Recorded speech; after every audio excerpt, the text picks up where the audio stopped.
The Galactic Academy was the most prestigious institution in the universe, a sprawling center of learning that attracted the brightest minds from countless species. Its reputation for excellence was unmatched, with students hailing from every corner of the galaxy, humans, aliens, and artificial beings alike. These students were the best of the best, each bringing their own unique abilities and technologies to the table. They studied advanced sciences, economic models, and cutting-edge technologies, prepared to face the unknown challenges of the universe. But nothing could prepare them for the arrival of the Deathworlder. To these highly advanced beings, the Deathworlder was an anomaly.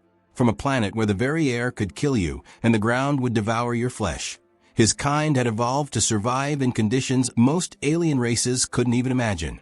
Their homeworld was one of chaos, violence, and unrelenting danger, a place where survival wasn't just a skill, it was a way of life. And this Deathworlder, a financial genius, had defied all expectations. He had mastered survival, not just through sheer strength or cunning, but through the strategic application of his survival instincts. The Academy had invited him to teach, and his lesson was simple: investment in chaos. At first, the students scoffed.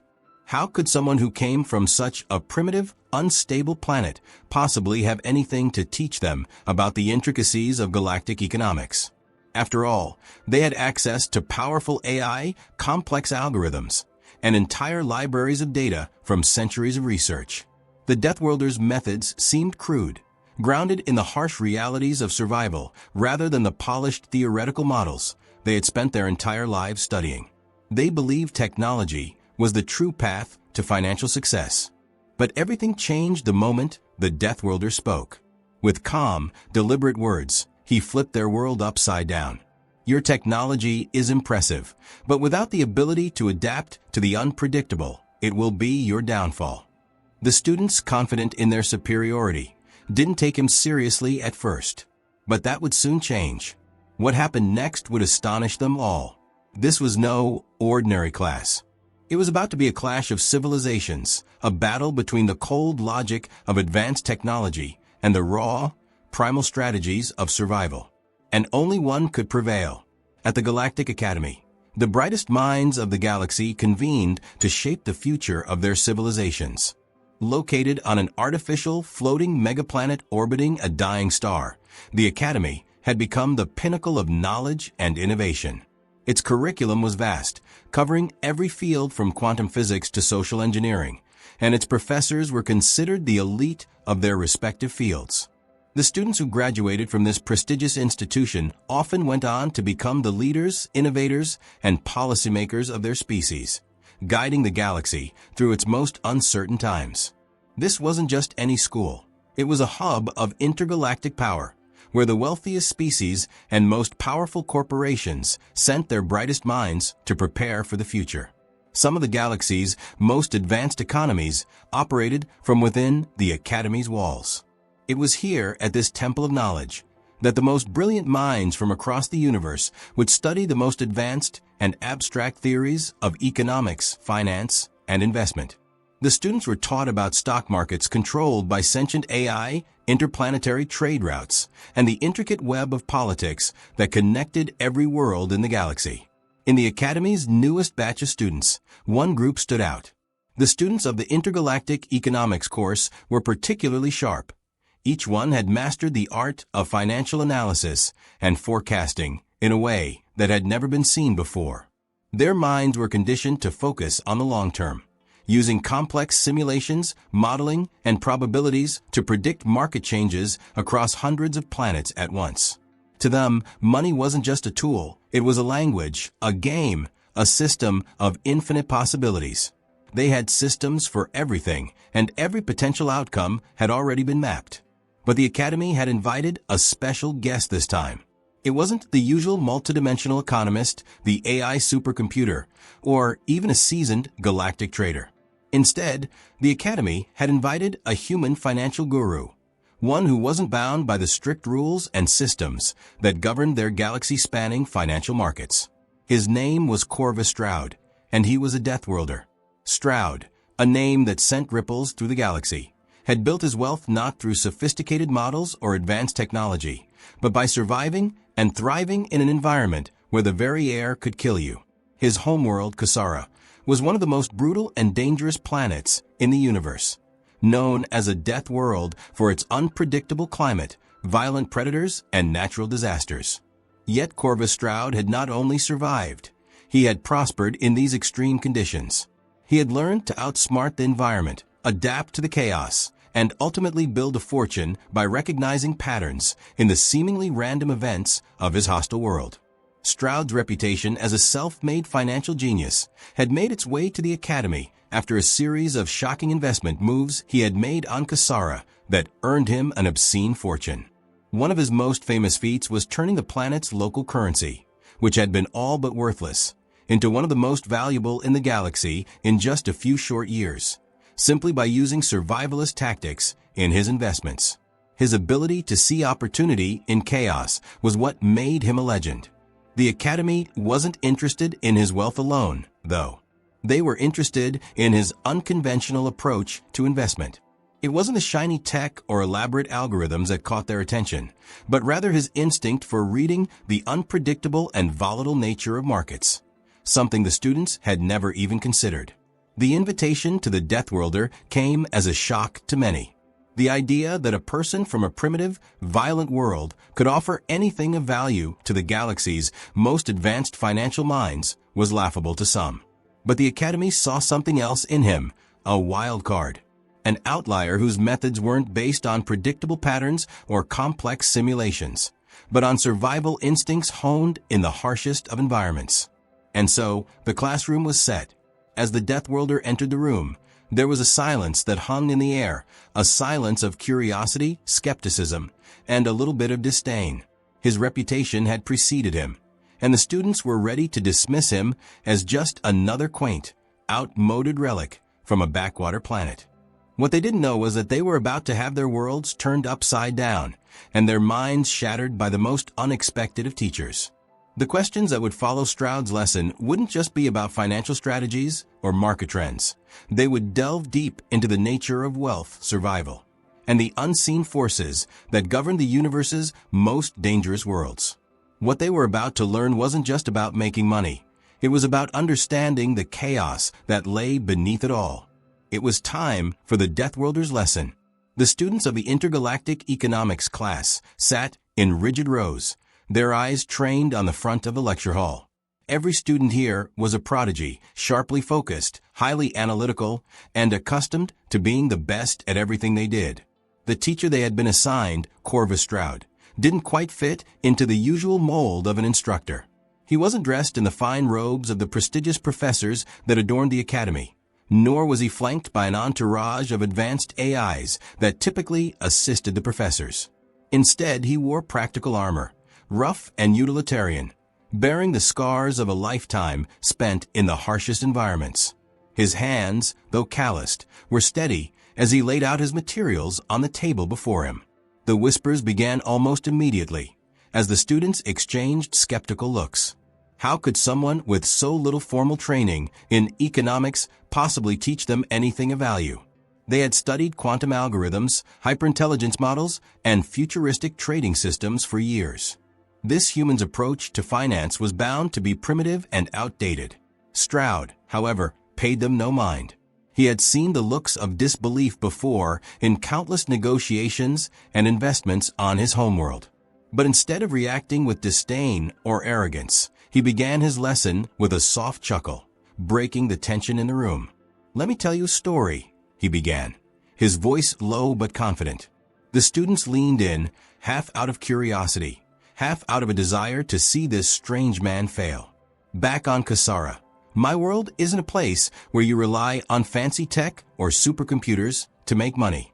No, we rely on survival instincts, on reading the environment, and most importantly, on seizing opportunities when others can't see them." He paused, locking eyes with several students who were starting to listen more intently. "In my world, if you don't adapt quickly, you die. But in the world of investment, those who don't adapt to change simply lose everything. The principles of investing, whether on a hostile world like Kasara or a sophisticated galaxy-spanning empire, are fundamentally the same: risk and reward." The room was silent as Stroud continued. Your first lesson in investment is simple.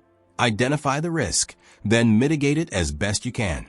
But don't shy away from risk altogether, because it is where opportunity thrives. The greatest mistake investors make, even the most advanced species in the galaxy, is avoiding risk out of fear. They want guarantees. But in my experience, the biggest gains come from the things you least expect. Stroud moved to the large screen at the front of the class and pulled up a visual, a chart displaying an upward trajectory of a seemingly volatile asset on his homeworld. "Look at this," he said, pointing to the chart. "This looks like chaos to you, right? Unpredictable. But to me, it's a gold mine. On Kasara, we've built entire economies around embracing the uncertainty. The key isn't to predict the future, it's to understand the patterns that emerge from chaos." The students, many of whom had grown accustomed to neatly calculated predictions, were beginning to feel uncomfortable. Stroud was teaching something they didn't know and didn't expect. He continued, "Now, I'm not saying to throw all your savings into some random gamble. What I'm saying is this: the most successful investors aren't those who know everything. They're the ones who know how to move quickly when an opportunity arises. You have to be ready to pounce when others are hesitating." He let the words hang in the air for a moment, allowing the students to absorb the simple yet revolutionary concept. "Remember this," Stroud said, locking eyes with each of them. "The galaxy is full of people waiting for certainty before they act. Your job is to act before they do. And if you're willing to risk a little bit of comfort for the chance at something greater, then you'll start to understand what true investment means." The class was silent for a moment, and Stroud could see the wheels turning in the students' minds. This wasn't the usual textbook theory they had been taught. This was real-world advice, a mindset grounded not in advanced algorithms, but in practical wisdom. The students had been prepared to analyze everything in complex terms, but Stroud had brought them back to the fundamentals of risk, opportunity, and action. This was just the beginning.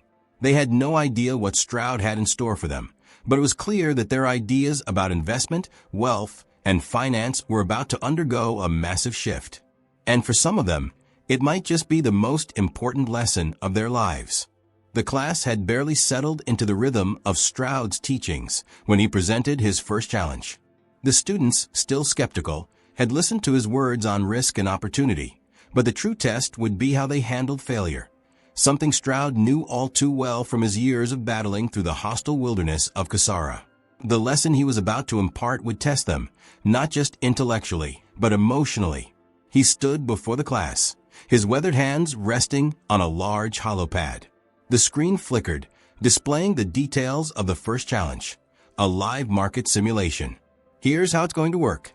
Stroud's voice broke through the quiet hum of the room. "You're all about to participate in a financial market simulation. You'll be given a virtual portfolio of assets.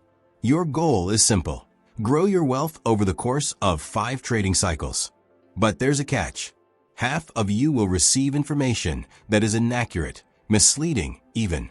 The other half will receive the truth, but you won't know which is which."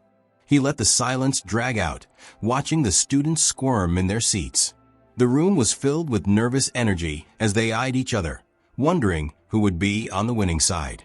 Stroud had intentionally set this challenge up to exploit the one weakness of most highly intelligent beings: their dependence on certainty. He knew they would falter when they couldn't rely on perfect data. The students began their trades, confidently inputting their decisions into the system. Each of them relied on their advanced understanding of market trends, AI-powered predictions, and calculations they had grown accustomed to using. For the first few cycles, everything seemed to go as planned.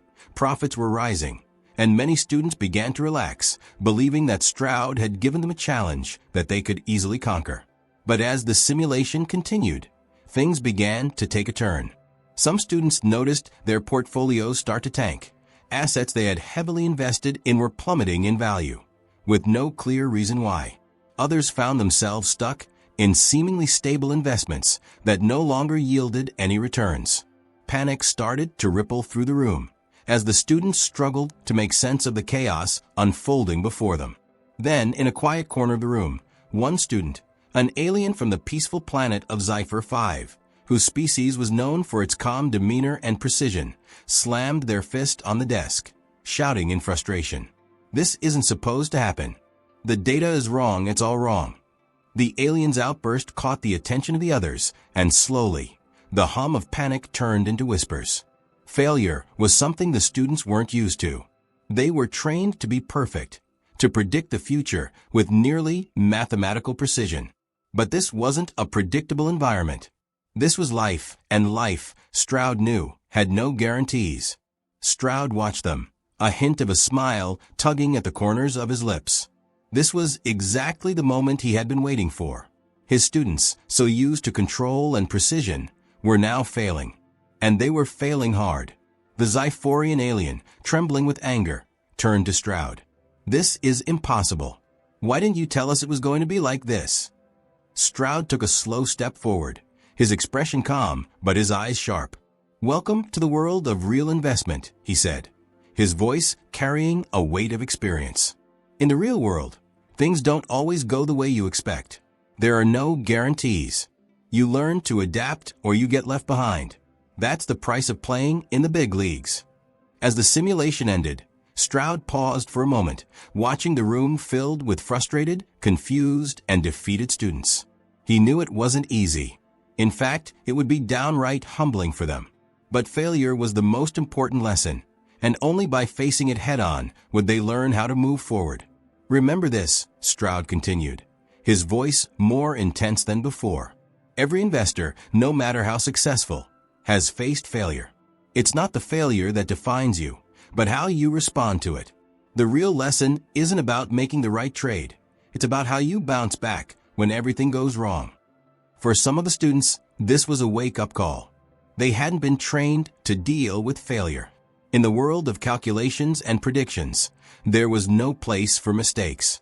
But here, in Stroud's class, they were learning that the real world didn't care about their fancy algorithms or data models. It cared about resilience. As Stroud wrapped up the lesson, he looked at the class one last time. "This is just the beginning," he said. "You've all been given your first taste of reality. The question is, will you give up or will you learn from it and keep pushing forward? The choice is yours." The students sat in stunned silence, the weight of the lesson sinking in. This wasn't a class on theory or perfect strategies. This was a class on survival, on learning from failure, and most importantly, on how to keep going no matter what the universe throws at you. And for the first time, they realized they weren't just learning to trade stocks. They were learning how to navigate the chaos of life. After the first failure, Stroud watched his students carefully. There was no mockery, no amusement in his eyes, only an unwavering expectation. He had taught them a valuable lesson, but now it was time for them to apply that lesson in the real world. And unlike their simulation, there would be no reset button. They would be forced to face the consequences of their actions, and that's exactly what he needed them to understand. The stakes were higher than ever, and the challenges they would face from now on were not confined to a controlled environment. The very next day, Stroud entered the class and threw them a curveball. He didn't ask for their attention with a soft introduction or a well-crafted speech. He slammed a folder of live data on the desk. "Today, we're not going to discuss hypothetical situations," Stroud said, his voice heavy with the weight of experience. "We're going to deal with real consequences. I've made some calls. We're going to be monitoring the markets over the next 72 hours. And you're going to participate in a live investment with a real portfolio. There are no practice rounds." The class froze. A few of the more aggressive students looked visibly uneasy, their earlier arrogance now replaced by caution. The Xiphorian alien, still ruffled from their previous failure, shifted in their seat, their mind racing through calculations as the gravity of Stroud's challenge hit them. This wasn't just an exercise. This was a chance to prove themselves in the real financial world. Stroud smiled. "Remember everything you've learned so far. From this point on, there are no excuses. Your performance will be evaluated on the decisions you make and the consequences that follow." The class quickly divided into small groups, each tasked with different investment strategies. Some of the students, notably the more analytical ones, quickly embraced traditional approaches. The Taurian student focused on long-term growth, sticking to solid assets. The Talakari, a species known for its intuitive decision-making and sharp instincts, was more volatile, focusing on quick trades with high risks. Stroud let them work through the initial phases of the process. But this time, failure wasn't an abstract concept. It was a real possibility, and the effects would ripple outward.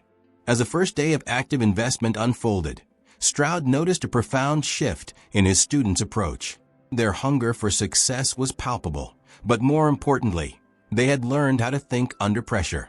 Where they once relied solely on data-driven decisions, they were now adjusting their tactics based on the very human element that Stroud had embedded into the lessons.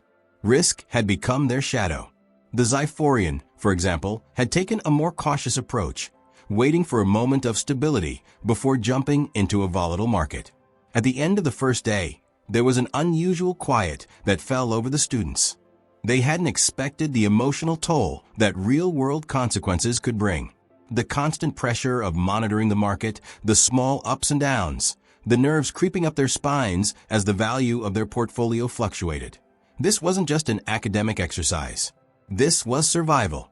Stroud called them together for a debrief at the end of the day.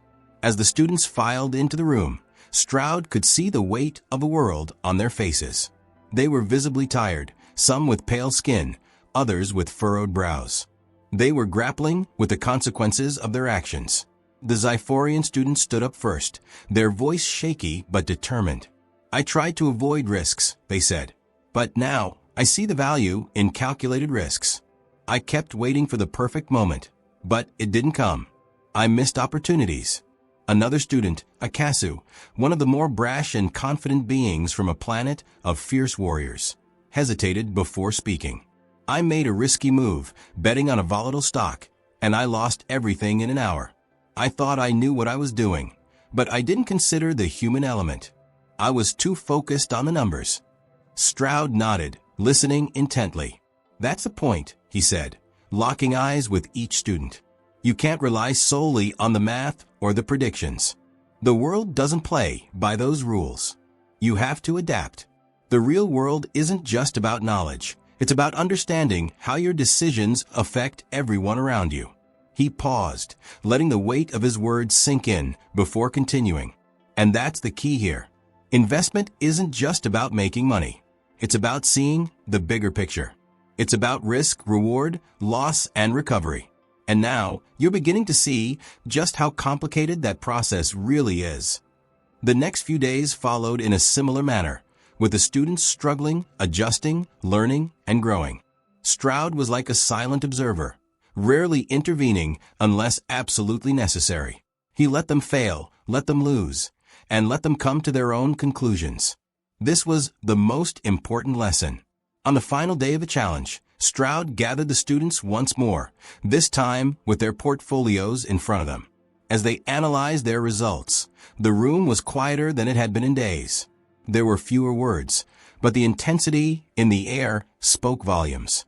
They had learned the value of resilience, the impermanence of success, and the importance of continuous adaptation. Finally, Stroud addressed them for the last time. "Some of you won, some of you lost. But you've all gained something far more valuable, a real understanding of risk and strategy. Your first lesson in the world of investment is done, and your education is just beginning." The students sat in reflective silence, but they knew one thing for certain. They had just begun to scratch the surface of something far greater than they had ever imagined. The world of finance wasn't just about numbers. It was about navigating uncertainty, reading the environment, and learning when to strike and when to hold back. And in that, they had gained something truly priceless, a glimpse into a world far beyond their comprehension, a world where every choice mattered. The day had arrived, the final exam of the semester. This wasn't just a test of knowledge or theoretical principles. This was the ultimate challenge, the culmination of everything Stroud had taught his students about investment, risk, and the ability to adapt to an ever-changing world. But this wasn't going to be a typical exam, with pencil and paper or multiple-choice questions. No, Stroud had something far more immersive in mind, a galactic market competition that would test their skills in real time, against the best minds from across the universe. This wasn't just an academic test. It was a battle. "I've contacted several institutions," Stroud announced to the class as they gathered for the final challenge. "Some of the most prestigious schools in the galaxy will be participating in this competition. You'll be facing off against the best minds, from the Zyphorian Economic Council to the Akira Korix Trade Syndicate. And this time it's for real stakes, financial power, future alliances, and the potential to reshape the galactic economy." The students exchanged nervous glances, but Stroud could see the fire in their eyes. They had faced failure, learned from it, and now they were ready to prove themselves on the grandest stage imaginable. Stroud clicked a button on his console and a holographic display appeared, showing the competition structure. Each team would be tasked with managing a multi-planetary portfolio, dealing with various economic sectors such as energy, mining, agriculture, and manufacturing. Their challenge was to turn a failing portfolio around within 72 hours, without outside assistance, relying solely on their knowledge, instincts, and ability to navigate the chaos of the galactic market. "There will be no room for errors," Stroud said with a pointed stare, ensuring they understood the gravity of what was at stake. "You'll be facing unexpected fluctuations in the market, galactic instability, and, at times, even sabotage from rival teams. The only way to succeed is to adapt swiftly and think on your feet." He gave them no time to second-guess themselves. "Your first task begins now. The market is opening." With that, the room transformed. The once mundane classroom was replaced by a virtual simulation of a galactic financial hub, complete with fluctuating stock values, live news updates, and the constant hum of activity. A massive digital screen displayed their investment portfolios, and as they watched, their stocks began to dip. This was no simulation. This was a live test. The competition began with a bang. The students dove straight into the simulation, their minds racing as they attempted to process the onslaught of data, charts, and variables flashing before them. For some, this was an overwhelming experience. The Talakari, known for their quick decision-making, struggled to make sense of the long-term trends that Stroud had warned about. They had relied heavily on gut instinct in their previous exercises, but here they had to balance that intuition with hard data. The Zyphorian, on the other hand, moved methodically, observing the patterns before making any significant decisions. But even they were rattled when the news feed flashed an emergency galactic strike, causing sudden shifts in the market. The CAS's student, who had previously lost everything during the first lesson, was now hyper-focused, meticulously checking every potential risk before making his next move. He was determined not to repeat his mistakes. Across the room, Stroud watched with a mixture of pride and concern. The students were learning at an accelerated pace, applying everything they had learned in real time. But the stakes were high. As the hours ticked by, their nerves began to show.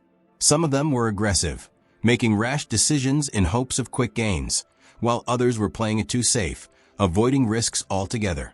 Stroud noticed a critical flaw in some of their approaches, their inability to adapt quickly to new threats. When a massive trade embargo on the mining sector hit, several of the teams panicked. They sold off large chunks of their portfolio in an attempt to cut their losses, but by the time they realized that the embargo was a temporary setback, it was too late. Their portfolios had already been decimated. As the competition progressed, Stroud saw an interesting pattern emerge. Those who embraced creative thinking and unconventional strategies were starting to gain the upper hand. The Taurian student, who had once favored conservative long-term investments, took a gamble, something completely outside their comfort zone. They diversified into high-risk startup tech ventures, betting on emerging technologies that were still in their infancy. While this approach was risky, it paid off in a huge way when one of their investments skyrocketed, increasing their portfolio value exponentially.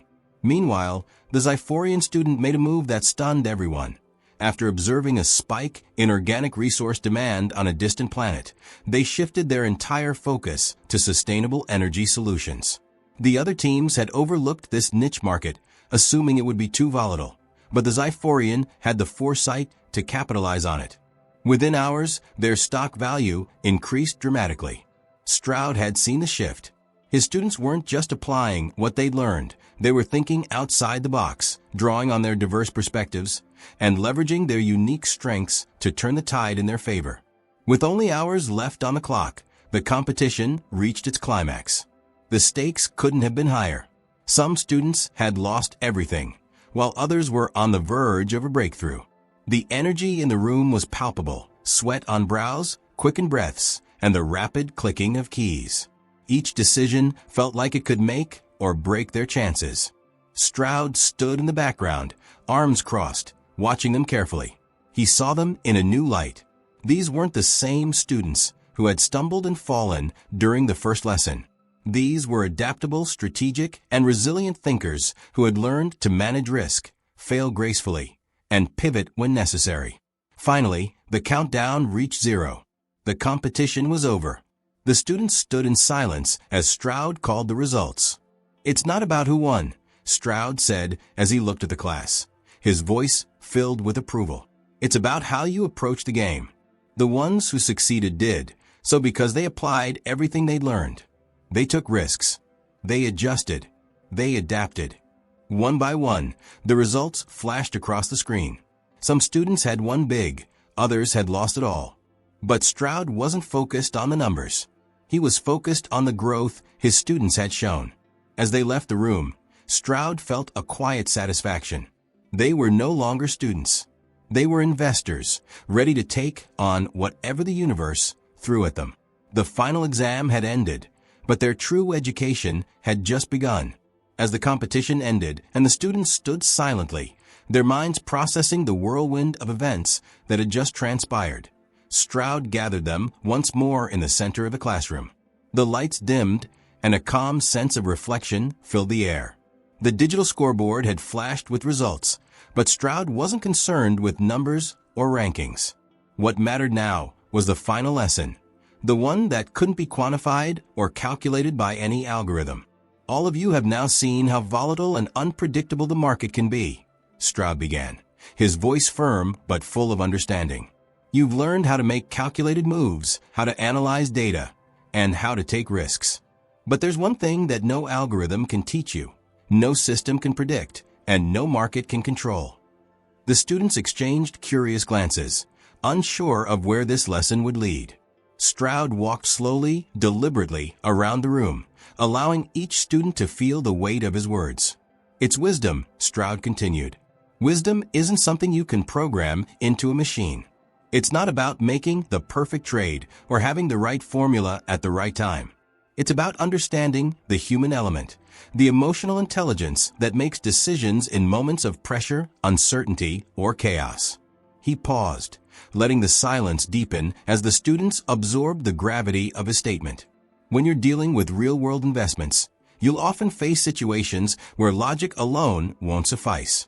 Machines can help you predict trends, but human judgment, the ability to assess character, to read the unspoken cues, and to understand the bigger picture, that's what will give you the edge. Stroud's eyes flicked toward the holographic display, which now displayed a simulation of a failing market, a scenario that could have crushed many of his students just days earlier. You saw this in action during the competition. It wasn't the ones who had the best algorithms that thrived. It was the ones who understood people. The markets are driven by human behavior, not just numbers. One by one, the students began to understand. The lessons they had learned from Stroud went far beyond just the technical. They had been shaped by failure, but also by the wisdom gained from resilience, empathy, and intuition. Algorithms could simulate scenarios, but they could never replace the value of human experience. "Remember this," Stroud said, his tone softer now. "In the end, you'll need to balance what the data tells you with what your instincts tell you. Trust in your judgment, because no machine can teach you that." The students stood silently, a newfound clarity in their eyes. They had come a long way, from uncertain beginners to confident, strategic thinkers. And in that moment, they knew that the greatest power wasn't in the algorithms or predictions. It was in their ability to adapt, feel, and think beyond the numbers. As they left the classroom, Stroud felt a sense of fulfillment. The students were ready now, not just to play the game of investments, but to change it. As the final bell rang and the students departed, their minds buzzing with the knowledge they had gained, Stroud stood by the window, looking out across the vast expanse of the galactic skyline. The stars twinkled, distant and cold, but to him, they seemed a little warmer now. His work here was complete. The Deathworlder, a name that many once feared and misunderstood, had left a profound mark on these young minds, the very students who had once dismissed his lessons as overly simplistic or outdated. Stroud wasn't just a teacher of investment strategies, but a teacher of life itself. He had shown them that the heart of strategy was not in the cold calculation of numbers, but in the warm, unpredictable pulse of human intuition and emotion. His legacy would not be found in financial textbooks or economic charts. It would be found in the decisions his students made when faced with uncertainty, the way they would read the room before making moves, and how they would look beyond mere profit to understand the broader consequences of their choices. Stroud's final lesson wasn't just about success, it was about wisdom, and how that wisdom would ripple through the galaxies, transforming the very way that the alien civilizations understood not only investment, but also leadership, trust, and collaboration. As his students ventured off into their respective paths, they carried more than just knowledge. They carried the legacy of the Deathworlder, the one who taught them that the greatest investment was always in themselves.